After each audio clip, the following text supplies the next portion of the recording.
How the hell did she get her hands on the manuscript anyway? I don't know. She's resourceful.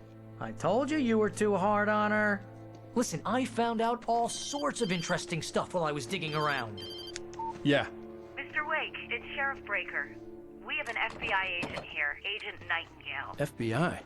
He's anxious to see you. You'd better come to the station. Okay, I'll be right over, Sheriff. Let's make this quick, huh? Help you folks? Name's Randolph. I'm the manager. We're looking for Rose. Works as a waitress down at the diner. Rose, sure. Nice girl. Who wants to know? I'm Alan Wake. The writer, huh? I heard on the radio you were visiting. Well, I'll show you her trailer. That Rose, she's a nice girl. Always pays her rent on time. As I was saying, Al, I found all sorts of weird stuff from the local newspaper's archives. This place is crazy. Disappearances, mysterious deaths, urban legends come true, and get this, most of this stuff takes place around Cauldron Lake. Well, you ain't wrong, mister. The Indians thought the lake was a doorway to the underworld. I'm the God-fearing type myself. I don't hold with that sort of thing. Yeah, okay. Anyway, there was an island there owned by a guy called Thomas Zane. Now, some of the articles I found about him make him out to be a famous writer, but I ran a bunch of searches, couldn't find a single thing he wrote. Zane was heavily into diving, so much so that the place came to be called Diver's Isle. But the volcano under the lake erupted in 1970, and Zane went down with the island. Yeah, how about that? It was there in the morning, as if it had fallen from the sky. But it would take a tornado to lift something like that. We're damn lucky it didn't crush any of the trailers.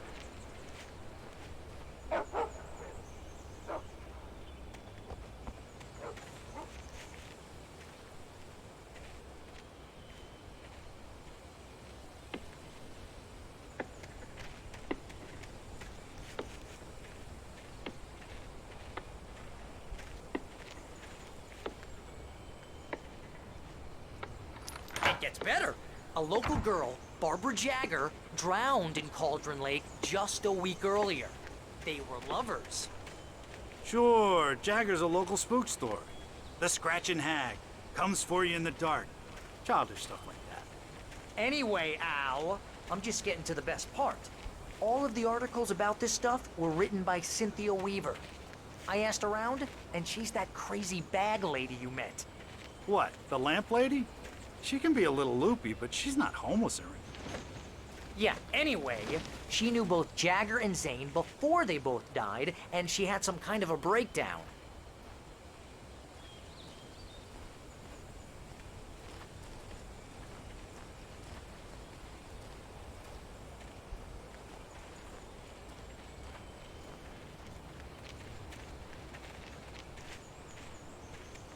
Well, mister, this here's Rose's trailer.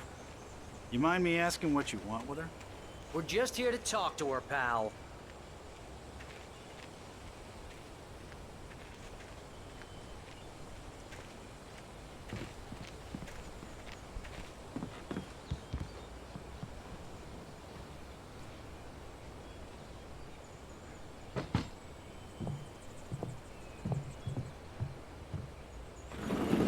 Welcome to... Oh dear, Mr. Wake. I'm so glad you're here. Rose, you have my manuscript? Oh. Oh yes. Yes. Please, come in. Hey, this is really good. Rose, Yes, my manuscript. I really need it. I understand. I know what you need. A muse to inspire you. Oh, for Barry? She doesn't have anything. Yeah, hey, Al? Al, what's... Oh... Barry! What?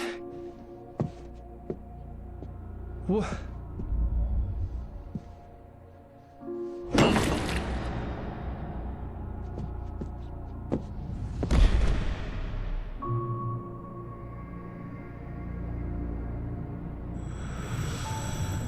It's coming for you, hiding in my barber's skin.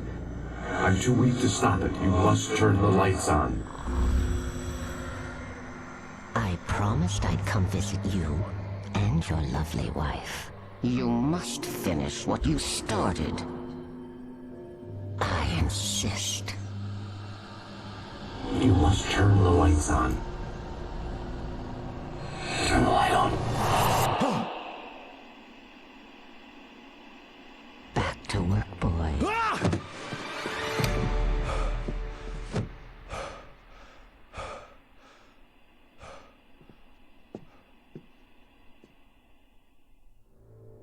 I felt nauseous, hungover. Only anger kept me going.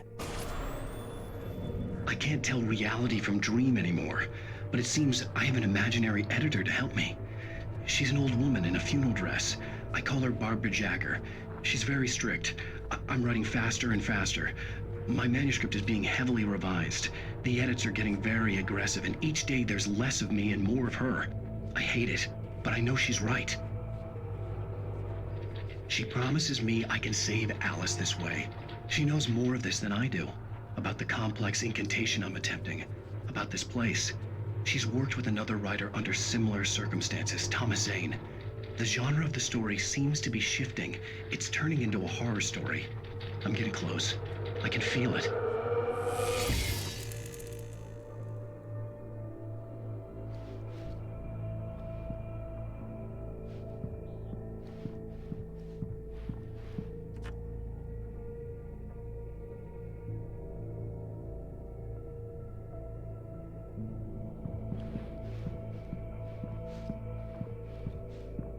Rose took a day from me. I had less than 12 hours left to meet the kidnapper. All I could do was get Barry into the car, work something out once I got on the road.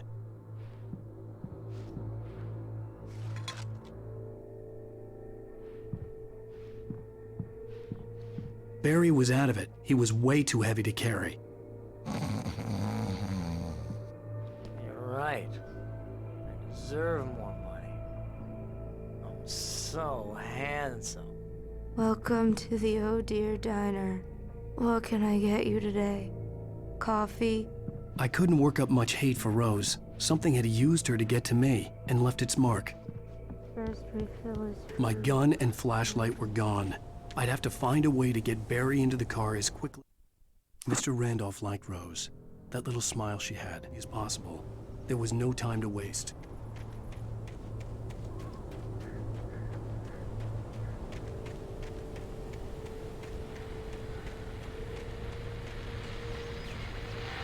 I just stepped outside to catch a breath of fresh air, and let me tell you, the weather's getting heavy.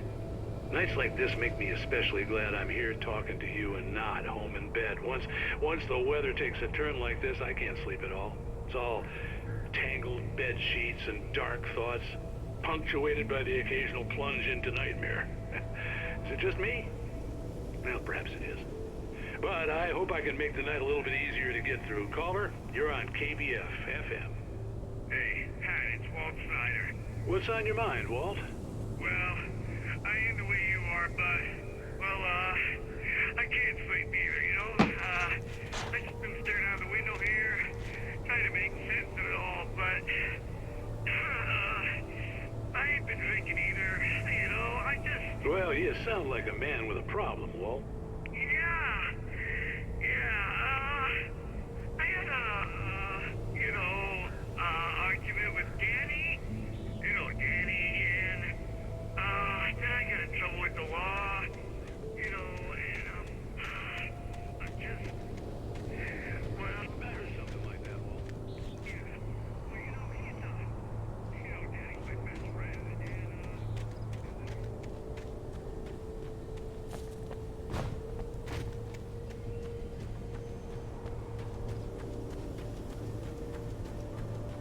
Oh, you're gonna get it now. God knows what you've done to that poor girl. This is Agent Nightingale, FBI! Get him up, Hemingway! You're under arrest! You move a muscle, I'll unload right in your goddamn face! Stay right where you are, Spillane!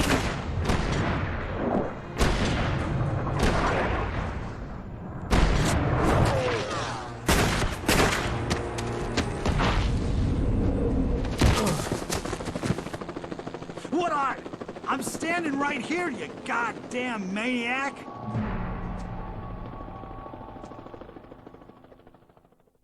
I hated to leave Barry behind, but there was no way I'd miss my appointment with the kidnapper. Give it up, Mr. Wake! Come on! Get out!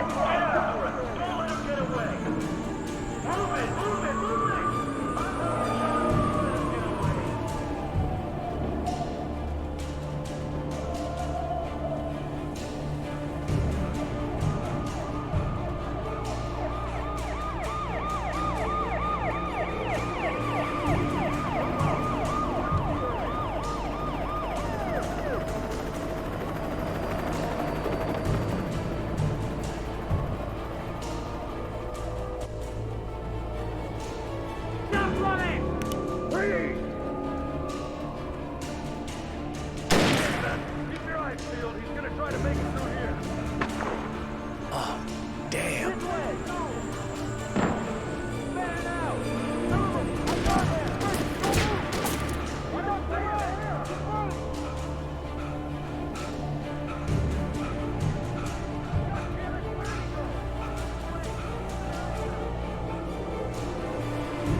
For decades, the darkness that wore Barbara Jagger's skin.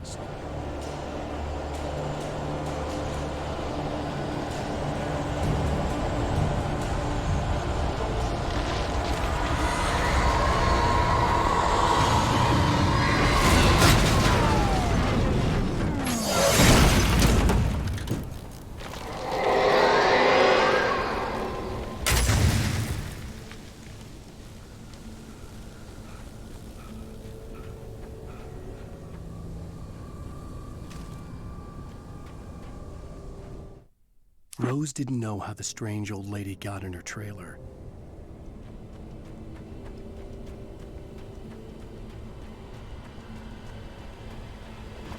Come in, Agent Nightingale. This is Sheriff Breaker. Over. Nightingale, over.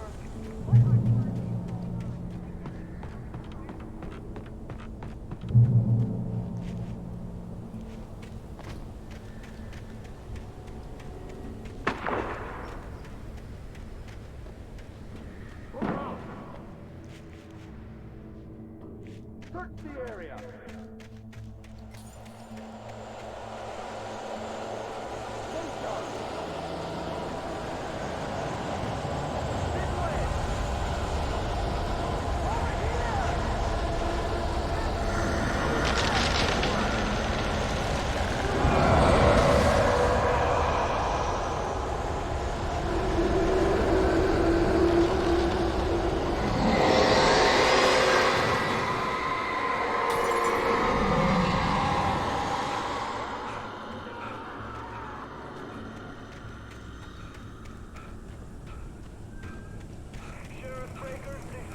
This horror was everywhere I went, circling me. The cops didn't stand a chance. They were after a writer, not a monster.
This is James. Mulligan, Thornton, come in. Over.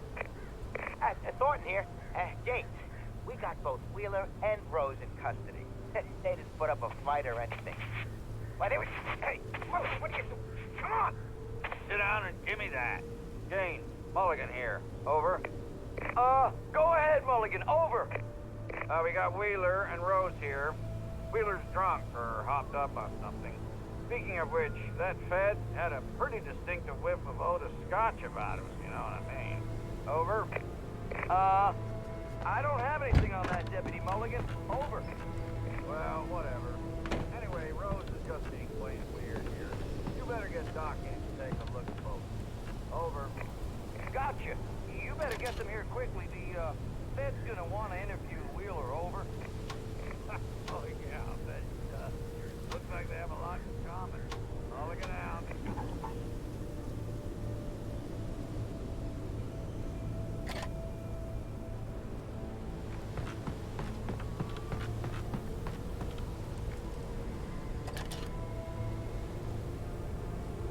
I could see the lights of the radio station in the distance.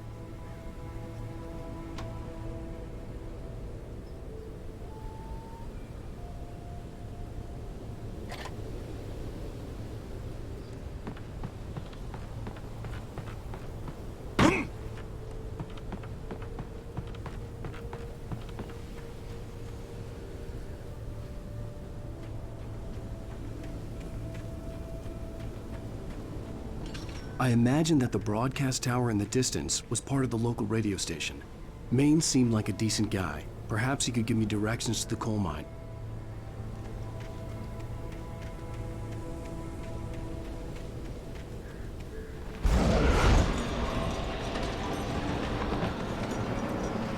Unnatural shadows clung to the gate.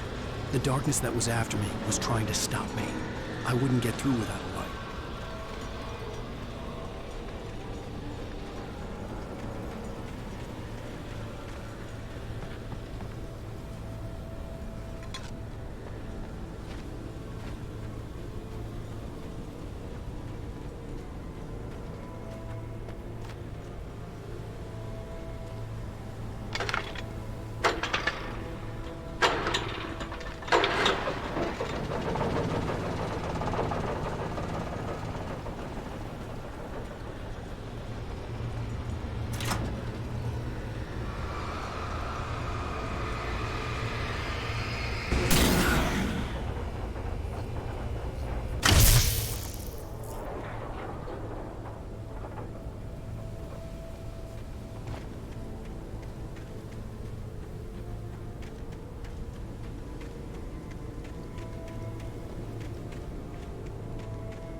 Me a moment to recognize the flashbang grenades.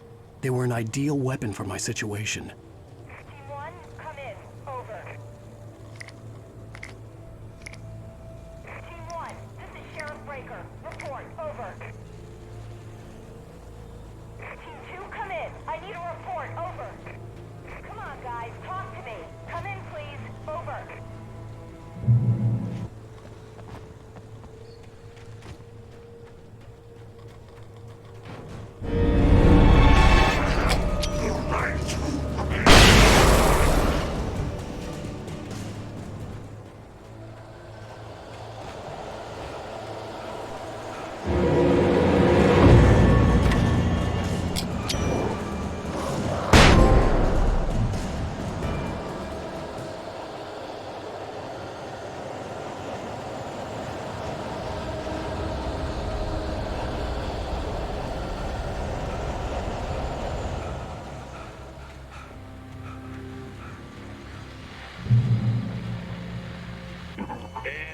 another call. You're on KBFFM with Pat Maine. It's Milt Peabody, Pat. What's on your mind, Milt? Well, I live near the trailer park, Pat, and there's a big ruckus going on over there. Well, that's just up the road from me, too. What's going on, do you know? I don't know, but there's a bunch of police cars there, lots of sirens, a helicopter buzzing around, and I think I heard some gunshots. Gunshots? Yes, sir, like from a pistol. So can you find out what's going on? Because it's just next door and they're popping off guns there. They're still shooting? No, it was maybe 10, 15 minutes ago. It sounds serious, Pat. I'm telling you, it don't sound like no party.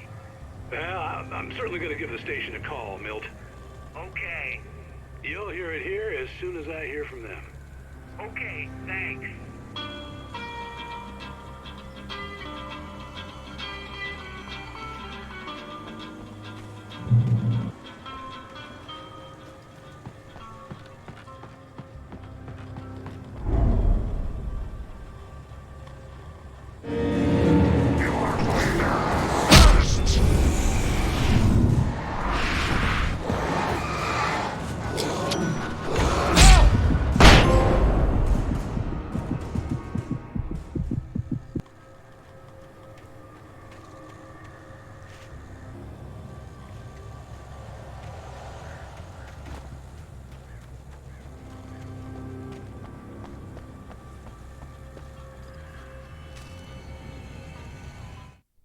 Touched by the dark presence, Rose was lost in a dreamland.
I hope Maine could lend me a car to get to the coal mine. Oh, why, hello, Lorna. What do you have for us?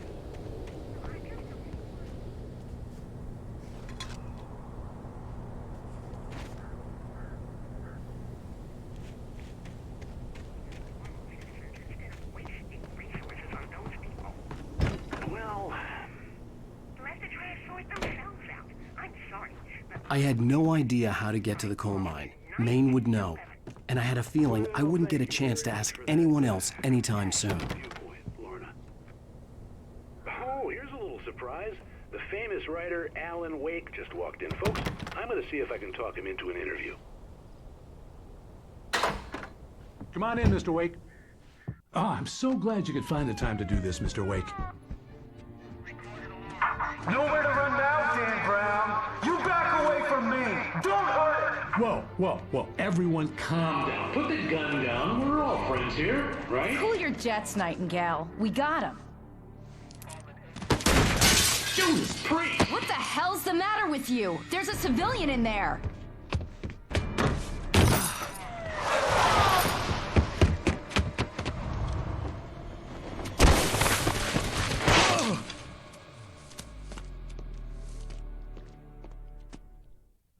I'll get you yet, even if it kills me. You hear me? You hear me, H.P. Lovecraft?